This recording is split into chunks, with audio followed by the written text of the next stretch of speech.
Hi everyone. I got some great questions around compliance recently. It was 3 parts. What are some tools we can use to check for compliance? How do we ensure compliance in our bids? And how does the government evaluate for compliance in proposals?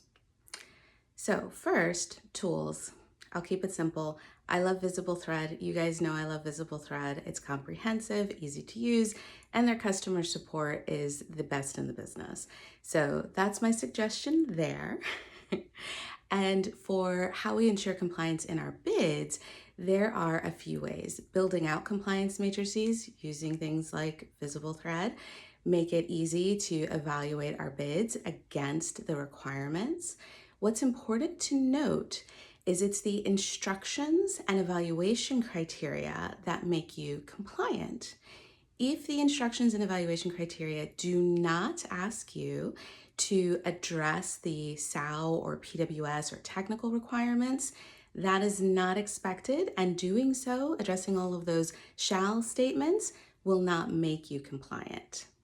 Responding to the shall statements, the SAO, statement of work, performance work statements, statement of objectives, those things make you responsive. The exception is if the instructions or evaluation criteria tell you to address how you will accomplish the requirements within the SAO, PWS, or SU.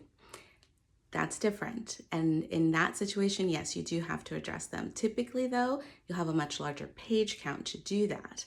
When you've got 20 pages of requirements and only a 10-page response limit, probably not going to address every single shall statement. So it's instructions and evaluation criteria first. And then how does the government evaluate? So my understanding, based on my experience, is they look for compliance first. So they check to make sure you're at page count, you met the font restriction, all of the sections they did ask are included in your bid. It happens way more often than I think most people are willing to admit, but that's a really easy way to just throw out bids. They don't get evaluated. So it's important that we make sure we're aligning to the instructions and evaluation criteria first.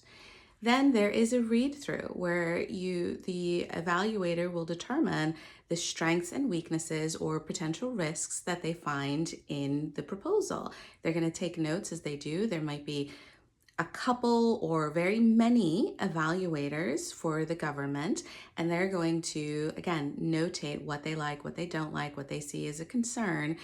And then at the end, they come to a consensus. Everybody had significant concerns on this bid. Okay, we're not going to award it. Or everyone really thought this bid was exceptional, above and beyond. Okay, let's look at awarding that, but not necessarily awarding directly because they do look at price.